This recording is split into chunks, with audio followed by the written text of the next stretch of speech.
Alright, let's go ahead and attempt to capture the reality of my life and my mother. My mother is probably one of the main reasons that I have lost my belief or faith or trust in the Church of Jesus Christ of Latter-day Saints.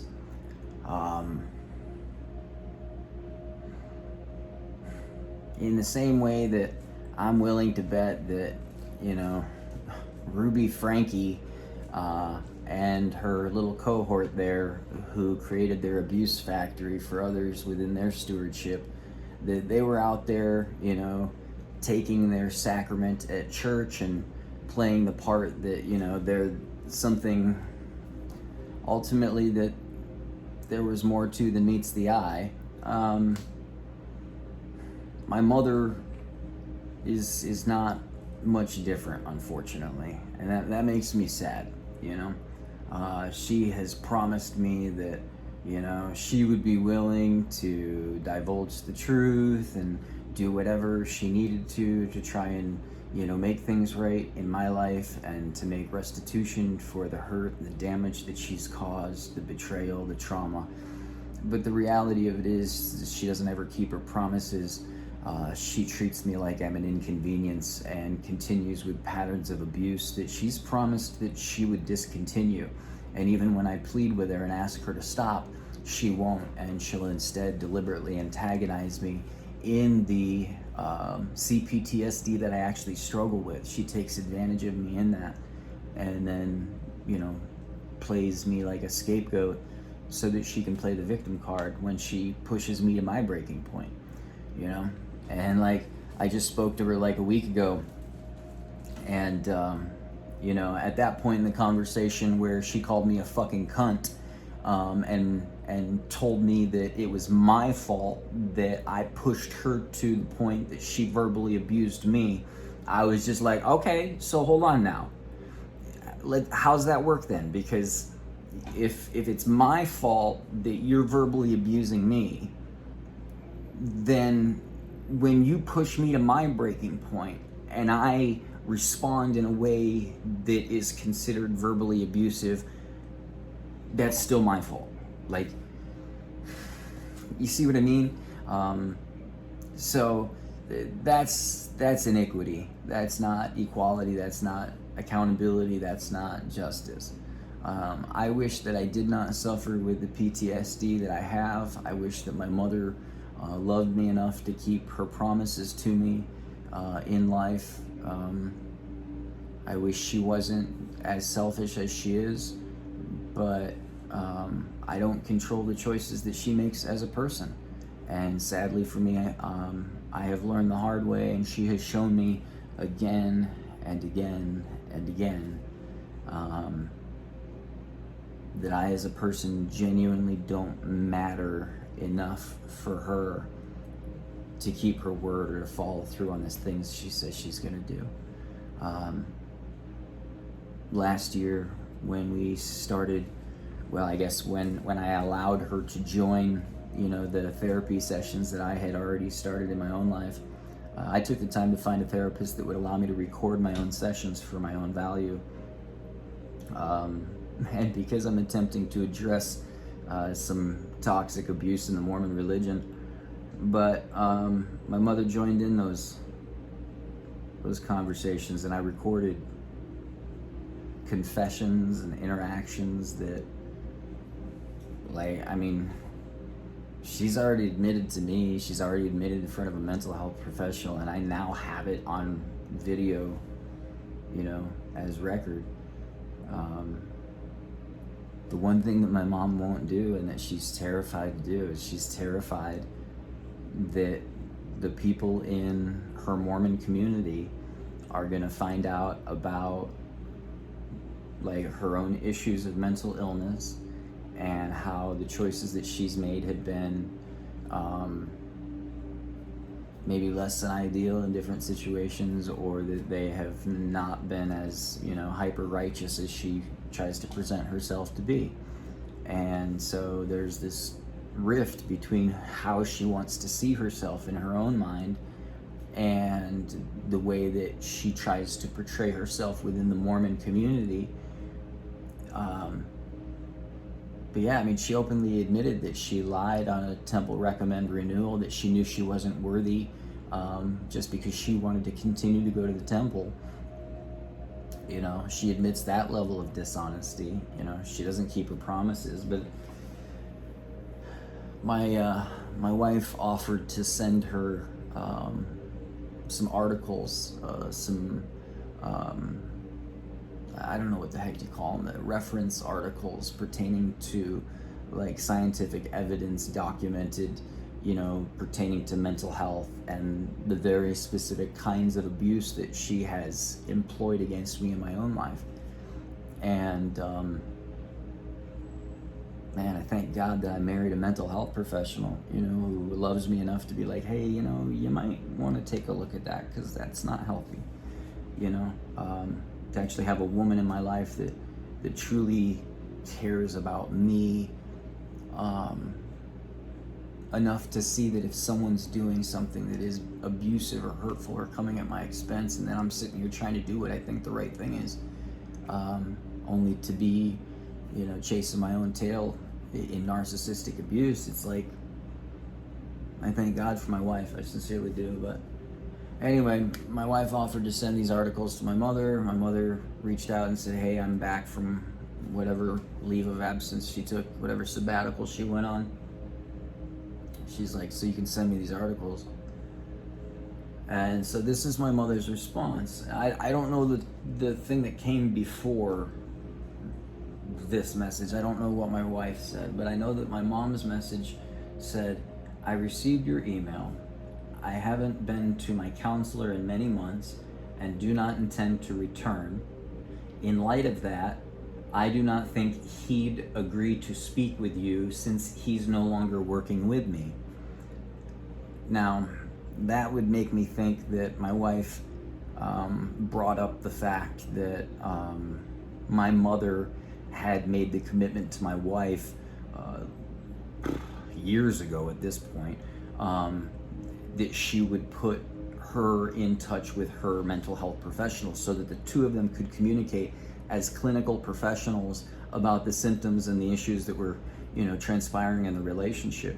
I pled with my own mother for many, many years, you know, to go to therapy with me, and she just kept avoiding it, you know, which should have been a red flag to me, but she always made me feel like it was my fault, or that like I was asking too much of her, or that it was too much of a sacrifice on her part to accommodate. But again, when I point these things out, like if I say that, if she hears me say that, she just feels attacked. She's like, oh, you're just tearing me down as a person. And it's like, no, I'm just trying to point out what's actually occurring in the relationship. It doesn't have to be a personal attack, but if a person makes promises to someone, if they create expectations in the minds of their own children and then break those expectations chronically, that can cause damage to your child. But anyway, so apparently my mom's not seeing a mental health professional.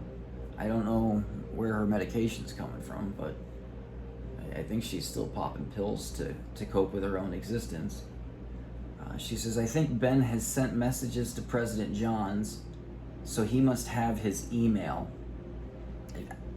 Yeah, a long time ago. I don't have it still, so don't put that on me. Like, if you said you're gonna do something, then do it. Don't make me, don't drag me into this. Like, what the hell? She said, Ben dislikes him, and neither of you are favorable to the church right now.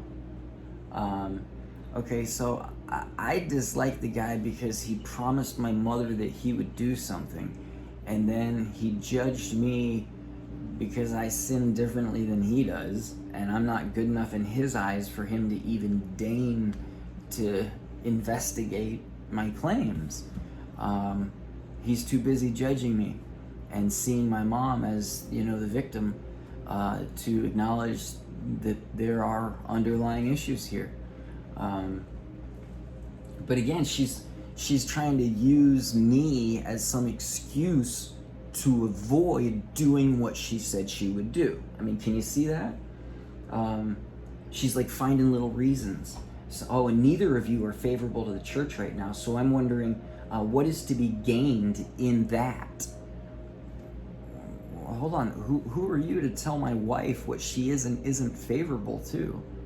Like, I'll tell you where I stand all day long, but my mother continues to demonstrate this pattern of projection, where she will project onto another person and tell them who they are, how they feel, what they do. And she's just expressing her blanket judgments as if her paradigm of reality defines the truth of another person's human experience. And that's just a messed up thing to do. But this is what she does because she lives in her own reality. What does that have to do with us, she says? Well, hold on now. My wife is still a member of the LDS Church. My wife is still a member of the Relief Society. You told my wife that you would do something. And now all of a sudden you're trying to say, what does that have to do with us? What will be gained? It seems to me like you're trying to flounder and flake out at doing what you told her you previously would do before you went MIA for 6 months. I'm hoping to figure out how to print off the documents you sent. I'll do that tomorrow after I get home from appointments in Syracuse. Yeah, so anyway, this is my mom, you know. My mom is a member of the Church of Jesus Christ of Latter-day Saints. She's told me that she's suffering with the side effects of COVID and the COVID vaccine. She felt strongly encouraged to get the COVID vaccine because she was counseled to do so by the first presidency of the Church of Jesus Christ of Latter-day Saints, and she followed the prophet. Now she's suffering physical consequences because it turns out, as we know, that the vaccine wasn't as safe as people suggested that it was. And sadly, some elderly are actually more vulnerable to the side effects of that vaccine than they are protected by the vaccine. And so that's unfortunate for my mother.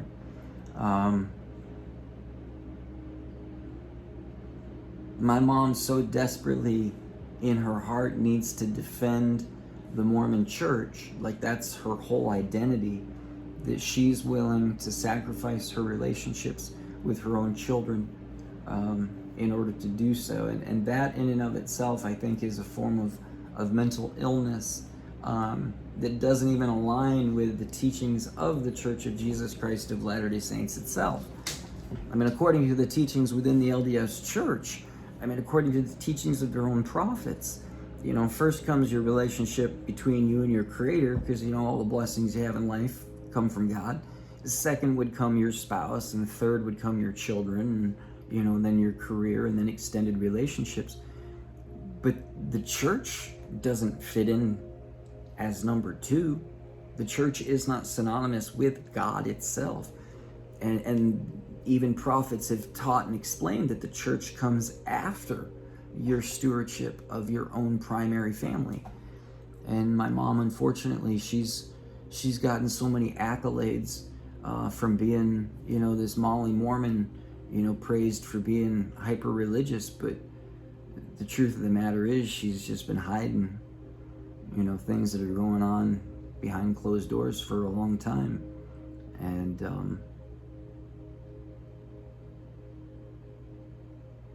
you know, she came into my life a year ago and told me that she wanted to be someone that I could trust, and she wanted to be worthy of trust. And, you know, 6 months out, she's breaking her word to me, breaking her word to my children, and then, you know, using her offense that it's brought up to her as a reason that, oh, I'm not going to deal with this then. You know, it's like, after a while, you just learn that you can't trust the person to do what they say they're going to do. That they say they'll do it, but then the truth is they're going to get to a certain point where they're going to make excuses. They're going to try and weasel their way out of it in some way, shape, or form. Like, they're not trustworthy. That is a failure to love your neighbor as yourself. that is a failure to honor the second great commandment. If a parent can't even uphold the second great commandment of God in their own family, between them and their own children, I would suggest that that is someone who is out of balance in their own life. And yet my mom has been praised and serving as a Relief Society president in the LDS Church for years. She's been put into positions of responsibility that in many ways have taken so much of her time that she hasn't even had the ability to focus on her family in the ways that woulda, coulda, shoulda. And the church is more than happy to take her time. They take her money. And she's struggling with mental illness where she is deceptive. She's lying. She's hiding her sins. She's afraid of being seen in the reality of what she's struggling through.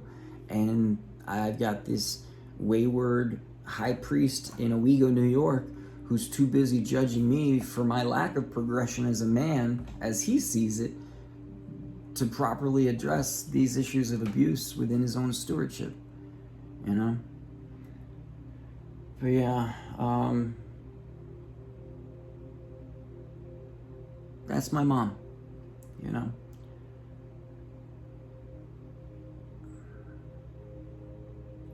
I was homeless on the street when I was 16 years old. I remember staring up into the sky and thinking to myself, you know, my own mother, my own father have no clue where I am. They haven't bothered to, you know, speak to me or even reach out or track me down in who knows how long. Like, I just recognized that they were out carrying on with their lives, doing whatever they were doing, participating in whatever activities they were. That they just had this teenage son that's just, you know, literally states away, you know, sleeping under the stars, getting chewed alive by bugs, because the truth is I didn't have my act together. You know, I paid rent for a while, but I couldn't balance things quite yet. You know, you don't know what you don't know at that point. And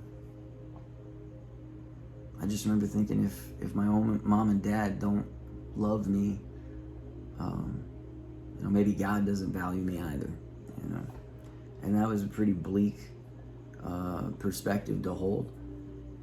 But those are the kinds of things that, you know, can happen sometimes for people in life, where the cards they get dealt,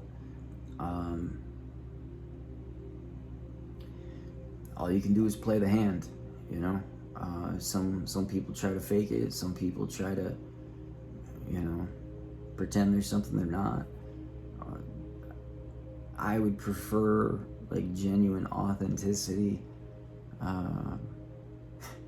Even though I'm a Mormon reject, like I remember being given a patriarchal blessing that told me to be absolutely honest in my business dealings. Suggested that through doing so, opportunities would come. I was telling my wife just last night, literally, we were just talking, and I was like, you know, I don't know about that. I say being honest gets you the right friends. It's like, where? You know what I mean? Like, where are the other people in this world that function on that level? Because I'm having a hard time finding them. And I used to believe that there were a bunch of them in the Mormon church. And now I realize that Mormonism is a cult that defends the brand of Mormonism over the actual teachings of Jesus Christ. You know, which is ironic because their own prophet was teaching that you should care more about doing what is right than about being right in your own mind. And here's my mother. Anyway. If my mother actually loved me as a person, you know, according to the teachings of President Eyring, who is one of the 12 apostles in the Mormon Church, love is when you place the well-being of someone else before your own well-being. And again, I've got video recordings. I could show you the promises my mother has made to me, the things she's sworn to me that she was going to do, and then we can just take a look at the time that's passed and the choices that she's actually made. And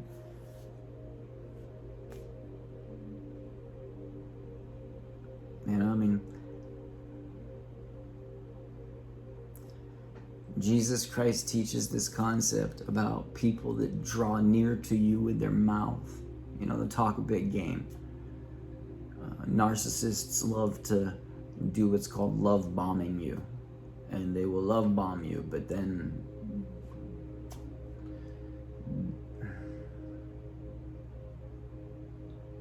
yeah, you get yo-yoed. So anyway, for me as a person,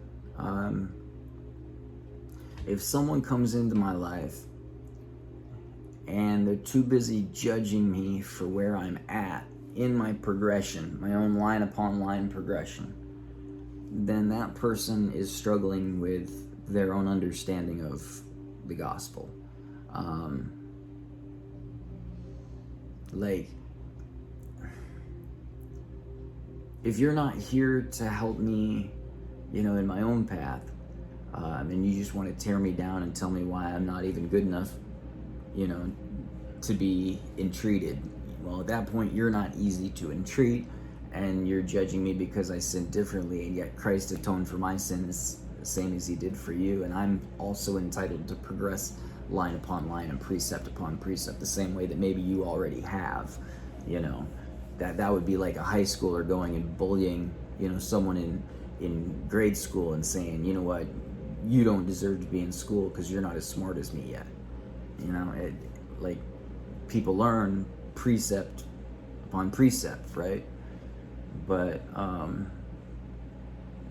yeah, I've had too many people draw near to me with their mouth, make promises to me that then they break because they find some excuse or reason to judge me as a person, and it's like, whoa, you know. You want me to take you as you are, to afford you grace, to hold up the mirror for you, to give you the opportunity to take accountability, learn from your mistakes, move forward, maintain the sanctity of the relationship. But then it doesn't go both ways. You know, again, that's a one-sided relationship. That's one where it's a take, and it comes at your expense. That's someone that is not honoring the teachings of Jesus Christ found in the book of Matthew, where it talks about basic conflict resolution. You know, we all step on one another's toes in life. You know, I like the song called Stones in the River. You know, the idea that we get tossed in turns, we bump into each other, we break off those rough edges. But again, relationships are built on trust. And if someone's too busy judging you for what you're not, to keep their promises to you, or to keep their word, I'm calling red flag on that one. You know what I mean? That's some narcissistic manipulation right there. That's a double standard that they would not want God to apply to them. You know what I mean? In the sense that with what judgment they judge others with, so will they be judged. Yeah, if God takes the way they just judged you and then applies that judgment on them, they're screwed, right? And yet that's what they're running around doing to people. Anyway, I've come to the realization, you know, in riding the short bus in life as I do, that the majority of the human species has been playing a self-worth game since childhood that I didn't realize we were supposed to be playing. So I missed that bus. But I don't even know that we're supposed to be playing it. I just see a lot of human beings that try to make themselves into this idea of how they want to be. You know, psychology refers to that as the ego.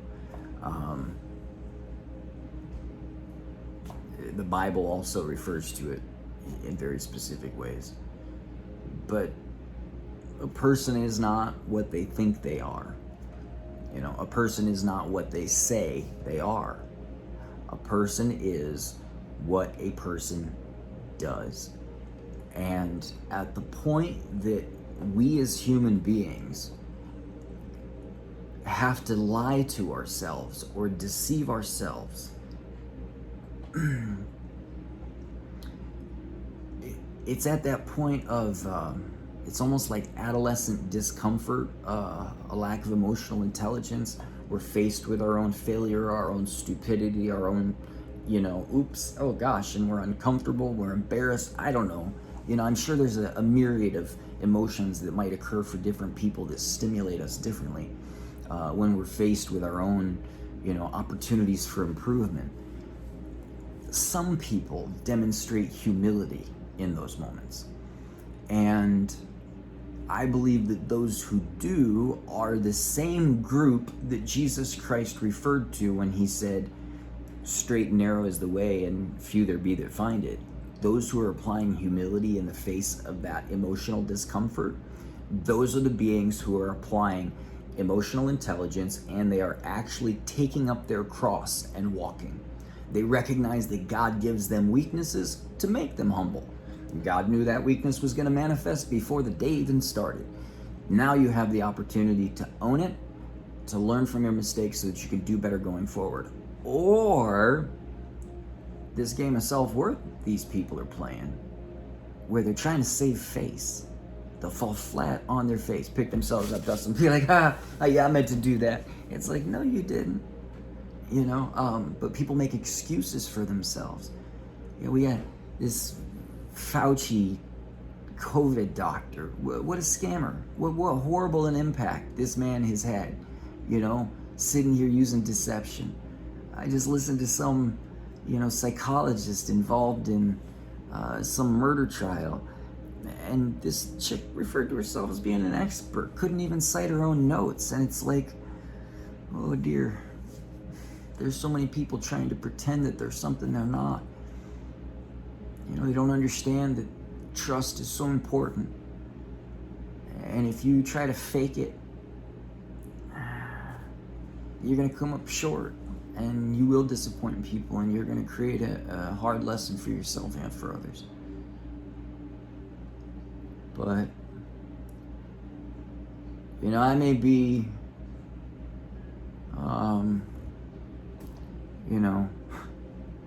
judged and rejected by the Mormon Church as being an undesirable person. I may be abandoned by my family and people that I thought were my friends because I choose to take a stand on a very specific, matter that I thought we were once all in agreement with. But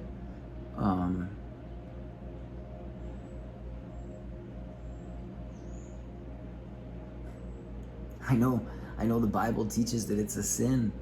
Like, it uses the analogy in the Bible of the man who says, Lord, I am glad that I am not that man.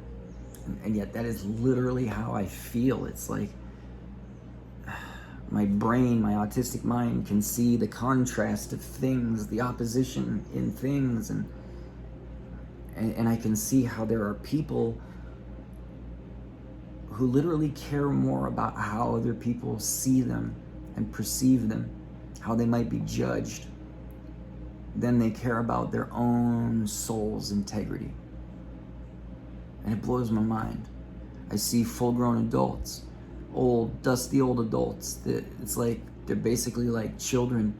They're stuck on like adolescent levels of development because they're still trying to protect some vain glory, some vain image. They don't know how to just put it all on the altar. Humility is a blessing. Like, humility means to be teachable, right? That's what I understand the translation of that word, originally comes from. And so in order to be teachable, we have to be willing to place ourselves in the position of, okay, well, what if I'm wrong? As well as also considering, well, are my feelings valid? Like, you're allowed to consider multiple lenses and perspectives while applying the gift of humility. Again, that's the beauty of humility, is that you're a student of life. You don't approach a situation with some need to defend ego, to defend sense of self. It's, oh, shit, did I make a mistake? Let me own that. What can I do to make that right? How can I learn from this to do better going forward? And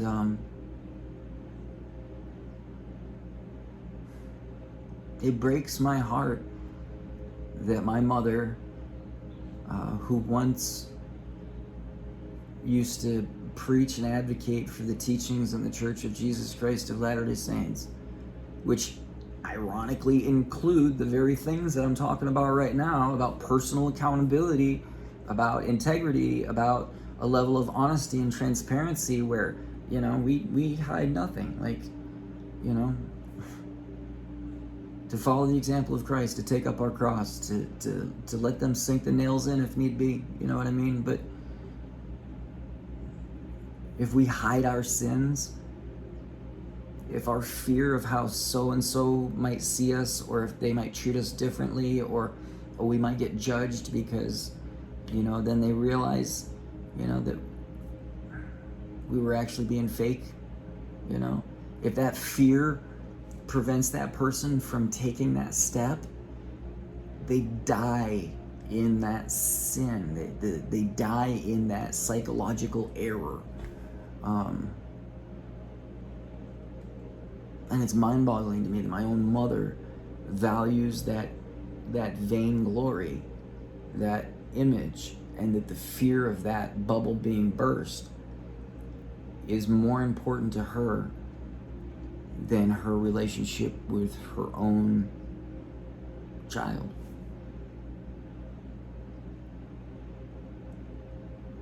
Like, that shit breaks my heart. But I realize, hey, my mom is struggling with mental illness. I've certainly suffered my own here in the last decade. Not without some significant influence from my mother, unfortunately. But I don't care about pointing fingers and trying to apply blame. It's not about the blame game. Except in the sense that if any of us as people are just pointing fingers at someone else, well, then we're trying to shift the blame from ourselves, and in that moment we're not applying personal accountability for ourselves or for what we have done or for what accountability we might have. And then okay, maybe we need to address the blame game, but otherwise it's just about, okay, there's something here that's broken. It's like an engine that needs to be fixed, and it's like, nah, the serpentine belt came off. We need to go ahead and make sure we replace these spark plugs. Like, there's something that's not firing quite right, and what is it? And from where I'm sitting, it's that the foundation of the relationship, which is trust, has been obliterated, and that it wasn't my actions that actually obliterated that trust. And my mother has confessed to this. She's acknowledged it on many occasions, but that she doesn't want to make restitution. My mother has literally told me that she believes that restitution is not required within the path of repentance because Jesus Christ already gave the atonement. So basically, I guess we get to use Jesus as a credit card and just swipe that card. I don't know. I'm like, well, yeah, Jesus did that, and it affords us the opportunity to repent, but that doesn't mean that you don't have to restore the trust that you damaged in the relationship. I can keep trying to extend trust, but if you just keep doing the same thing again and again, and then getting mad with me when, you wreck my world, I gotta get off this merry-go-round. So...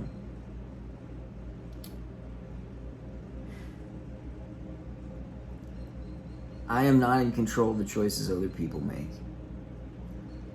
but I am at this time in my life in greater control of my own choices than unfortunately I was here within the last decade, when I suffered a complete psychological breakdown, when I turned to my family and my religion and my friends for help, and I learned a sad reality.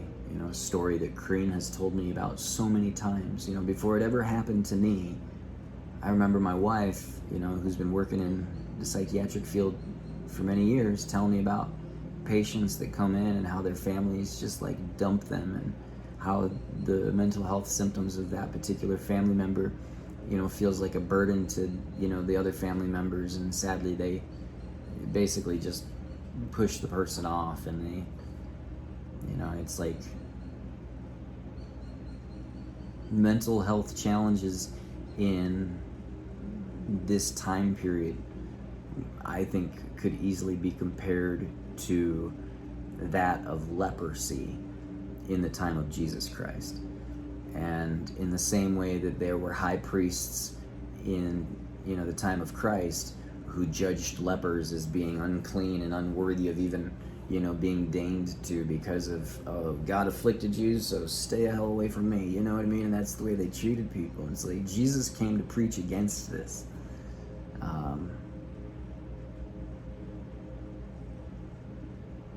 My mom just keeps hurting me, but I'm getting really good at turning the other cheek, taking hits. Tell you what, reminds me of being a teenager, and I was afraid of being bullied. I had never been in a fight at that point. I didn't want to be, but I was dealing with some kids at school that, man, they saw me as a target, and I knew that my biggest fear was just getting punched, And so I convinced my friend Jimmy to hit me. He didn't want to do it at first, but I said, I'll tell you what, as hard as I hit you, I want you to hit me back. And, since we were already putting away alcohol, shouldn't have been, but we were, he was inclined. And when my mother came home that day, she said, we both looked like we were on the losing end of a Rocky Balboa fight. Because we went hit for hit for quite some time. Until I realized that, I wasn't afraid of being hit anymore. I wasn't afraid of the pain that I didn't know would come when I would face the bully that inevitably would strike me.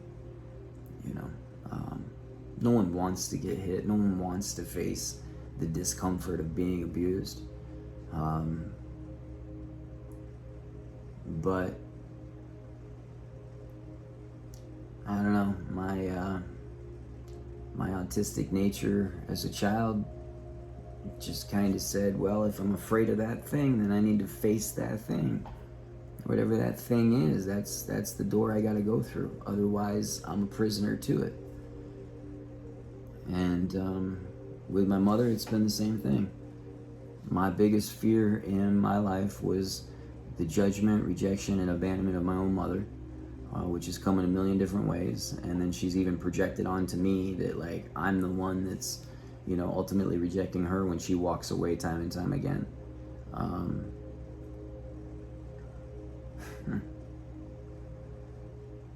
It's taken me a lot of trips around this merry-go-round, making notes, keeping track of how things happened, or how did that happen this time? Okay, what happened that time?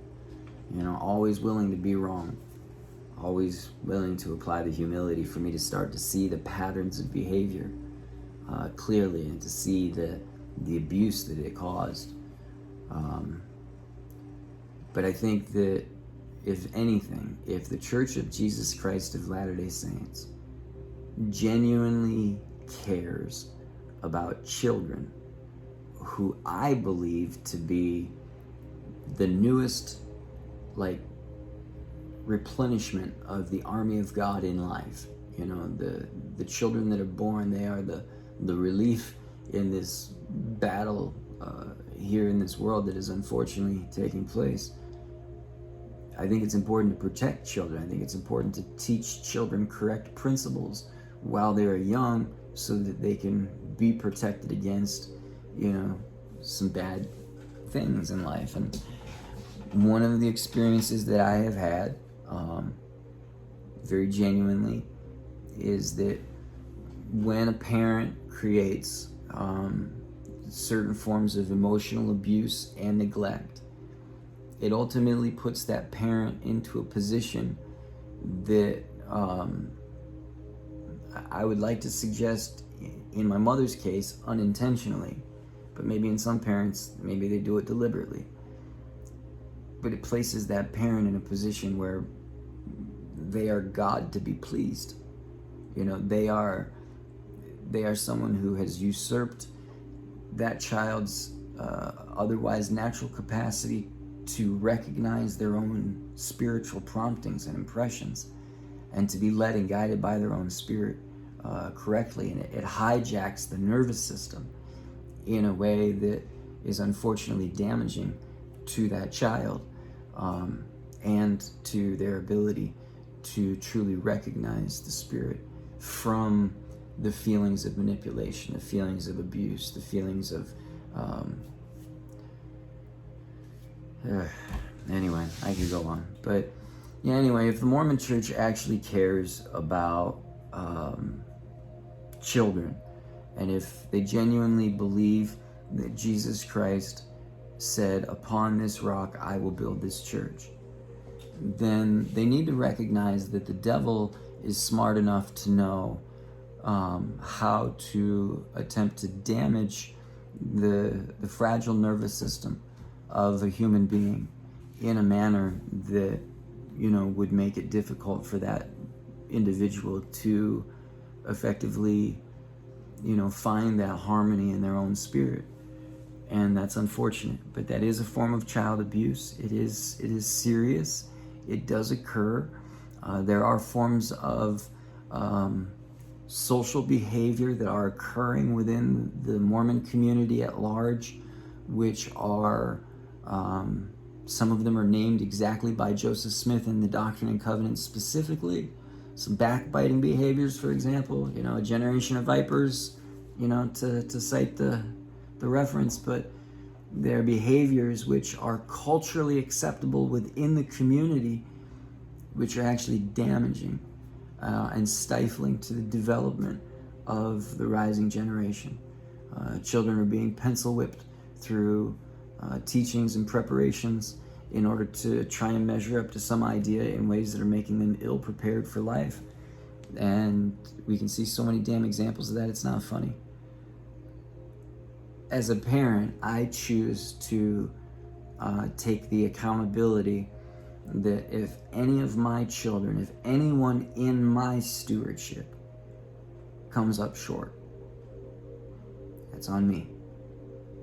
If I failed to teach them something, that's on me. I don't go to them and judge them for not being good enough, right?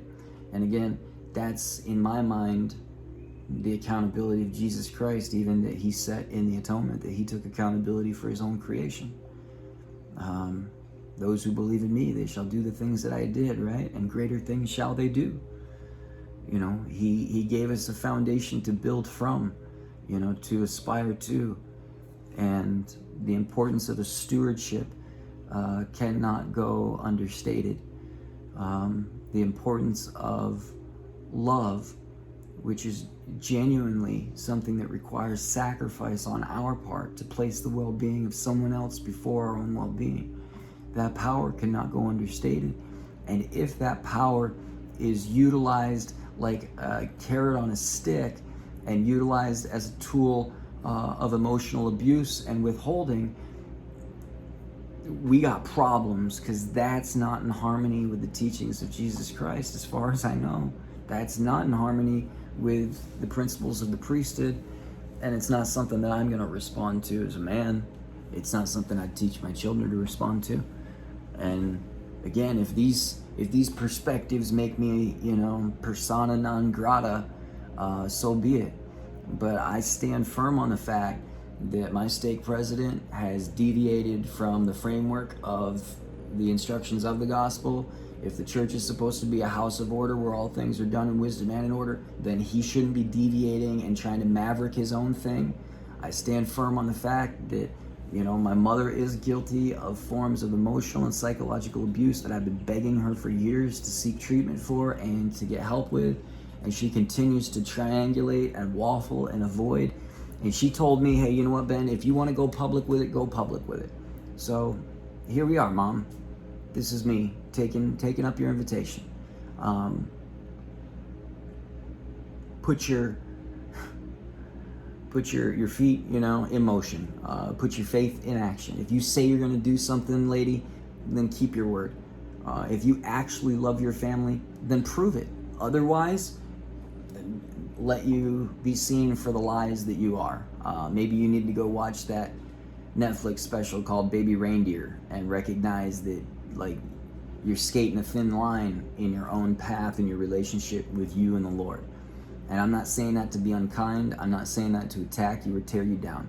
I'm expressing that as your son who loves you, who would like to see you take accountability for the things that you're struggling with, and to, heal the family that unfortunately has been wounded by these things. But yeah, I don't control my mom's choices. One thing I do as a person, because I have people in my own life, because I have adults, in my life, the older generation, as it were, who can't admit that they're wrong, who hide their sins in the least degree of allowance, who play this silly little game where they can't admit that I'm wrong. The one thing that I always do, anytime I make an error in my family, against those within my stewardship, I go to them, I confess my sins, I express humility, I do my damnedest to learn from my mistakes so that I do not repeat them. I try my hardest in all of those things. And if I slip up, I go to them again, and I teach them that I provide the same to them, because those are the teachings of Christ. 70 times 7. That means you can screw up in the same way 490 times. You can do it once a day for more than a year. You know what I mean? And I'm going to forgive you every time and encourage you to grow beyond it and to love you in spite of yourself, because guess what? There is some aspect of my life I probably stand in need of that same mercy and grace. But when people can't afford it, when people won't afford grace to others, I don't know. You tell me, do the scriptures teach mercy has claim on those who do not give mercy? I'm pretty sure its teaching is that mercy has claim on her own. So, I'm a sinner. I'm a disciple of Christ. I am not a Christian. I am not a Mormon. And anyone that doesn't understand the differentiation between those things, I would encourage you to gain a deeper understanding of truth. I worship and serve the same God who is creator of all things, who is given many names by many nations, but who is the same God. I serve a God of truth, and that God does not condemn me for my lack of perfection. That God is long-suffering and patient with me as I progress in my own fumbling stupidity and my own lack of awareness. But at this point in my life, my God has leveraged a truth upon my soul in the last 7 years that I now have the obligation as an individual to live up to. And that is the teachings of conflict resolution that are taught in the book of Matthew. If you trespass against me, I will come to you and I will tell you your trespass between you and I. If I do that, my goal is to hold up a mirror for you to help you recognize that the choice you have made has been incorrect in some way, shape, or form, and that it has violated the second great commandment of God. It's not to tear you down, not to attack you. It's to ask you not to throw punches below the belt, essentially. If you hear me, if you can demonstrate humility, I have my brother, I have my sister again. But if you can't, well, that's an indication to me that you don't play by the rules, that you care more about being right in your own mind, that you're willing to make justifications for your actions in ways that you wouldn't want someone doing in a relationship with you, and that you maintain double standards. Ultimately, that's what, the Jews of old referred to as a heathen man or a publican, someone who was essentially godless, meaning they didn't believe that there was accountability for their own choices on any level, that they needed to take accountability, that they could just excuse themselves. And ultimately that comes at the expense of others. That comes at the economy of love in this world.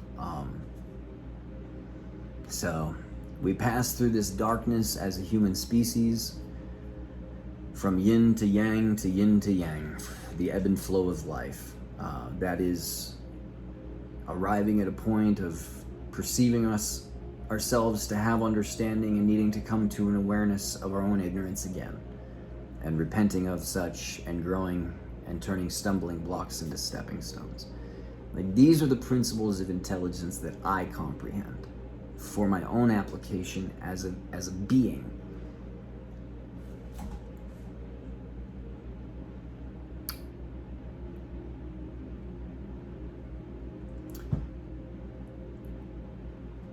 But if someone tells me that who I am as a person is undesirable, and that I'm not good enough because I don't measure up to some standard that they've created or that they maintain for themselves,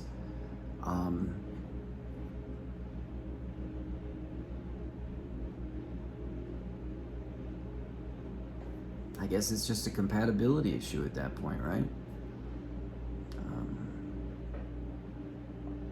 Because in all fairness, I'm not compatible with liars. I'm not compatible with abusers. I'm not compatible with people that don't understand the golden rule. So, may God have mercy on the ignorance of our human species and provide us the enlightenment that helps us to grow beyond these knots that we tie in society. May my mother find the courage to actually keep her own word as a woman before she dies. It is my prayer for her, that she can restore to her own soul that which she has lost by virtue of her choices as a woman, regardless of how she wants to point the finger at others.